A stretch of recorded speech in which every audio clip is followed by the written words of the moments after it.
Everyone ఈరోజు మనం ఈ వీడియోలో మొబైల్ ఫోన్ని మనం ఎన్ని విధాలుగా మంచిగా యూజ్ చేయొచ్చో అట్ ద సేమ్ టైం మన మొబైల్ ఫోన్ ఎడిక్షన్ని ఈజీగా ఎలా బయటికి రావాలో మన పిల్లల్ని కూడా మొబైల్ ఫోన్ ఎడిక్షన్ నుంచి ఎలాగా ఈజీగా బయటికి రావాలో కొన్ని టిప్స్ చూద్దామండి. ఫస్ట్ థింగ్, ఇప్పుడున్న జనరేషన్కి ప్రతి ఒక్కరి దగ్గర స్మార్ట్ ఫోన్, తినడానికి తిండి లేకపోయినా కూడా స్మార్ట్ ఫోన్ అనేది ఉంటుందండి ప్రతి ఒక్కరి దగ్గర. ఎందుకంటే అంతలాగా మన జనరేషన్ అనేది స్మార్ట్ ఫోన్కి ఎడిక్ట్ అయిపోయిందండి.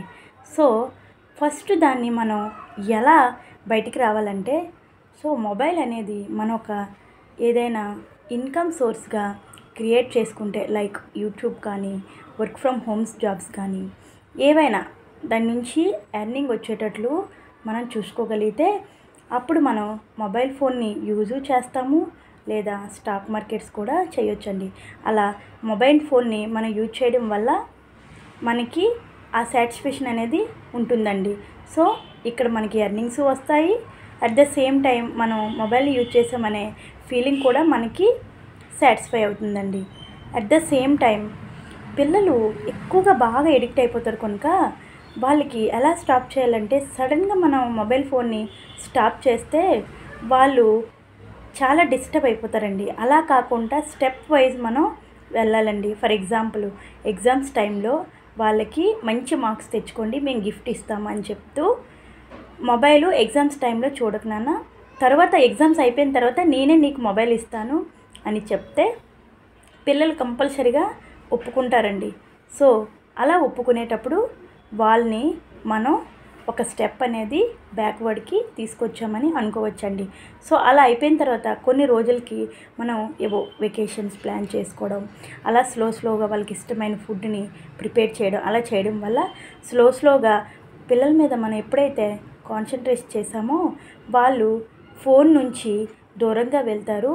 అట్ ద సేమ్ టైము మనం పిల్లలకి అదే టైంలో స్టడీని అనేది ఒక వే ఆఫ్ లెర్నింగ్ ప్రాసెస్ అనేది చాలా ఎంజాయబుల్గా అలవాటు చేస్తే, యాక్టివిటీ బేస్డ్ పరంగా, ఫర్ ఎగ్జాంపుల్ చూడండి, మ్యాథ్స్ ఇచ్చారనుకోండి, వాళ్ళకి కొన్ని సింపుల్ యాక్టివిటీస్, ఎడిషన్ మీద, సబ్స్ట్రాక్షన్ మీద, ఇలాంటి వీటి మీద తీసుకుంటూ వాళ్ళు బాగా ఫోర్స్ఫుల్గా చదవడం కాకుండా యాక్టివిటీ బేస్డ్గా తీసుకుంటే వాళ్ళు ఎంజాయ్ చేస్తారు. చదువు మీద, మొబైల్ మీద నుంచి చదువు మీదకి డైవర్ట్ అవుతారండి. ఎప్పుడైతే చదువు మీదకి పిల్లలు డైవర్ట్ అయ్యారో ఇంకా చదువు మీద ఫోకస్ అనేది ఫస్ట్ స్టార్ట్ అవుతుందండి.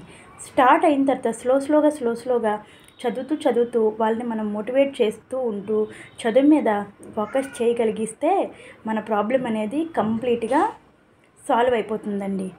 ఎప్పుడైతే పిల్లలు చదవడం స్టార్ట్ చేశారో, చదువుకున్న పిల్లలు మ్యాక్సిమం మొబైల్ చూడడానికి యాక్సెప్ట్ చేయరండి. ఎందుకంటే వాళ్ళకి ఈ అలవాటు అయిపోతుంది.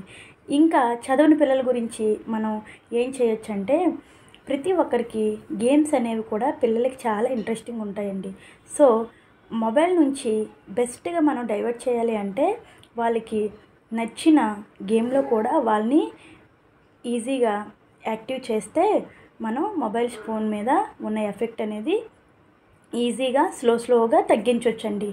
వాళ్ళని మొబైల్ ఫోన్ ఇచ్చేటప్పుడు నువ్వు దీన్ని నీ స్టడీ పరంగా కానీ, లేదంటే నీ డెవలప్మెంట్ పరంగా కానీ ఉపయోగించేటట్లు చేయాలని మనం మోటివేట్ చేయగలిగితే మన ప్రాబ్లం సాల్వ్ అయినట్లేనండి. ఈ టిప్స్ అనేవి మీకు మీ పిల్లలకి ఉపయోగపడతాయని అనుకుంటున్నానండి. If you like this topics, please like and subscribe to my channel. Thank you.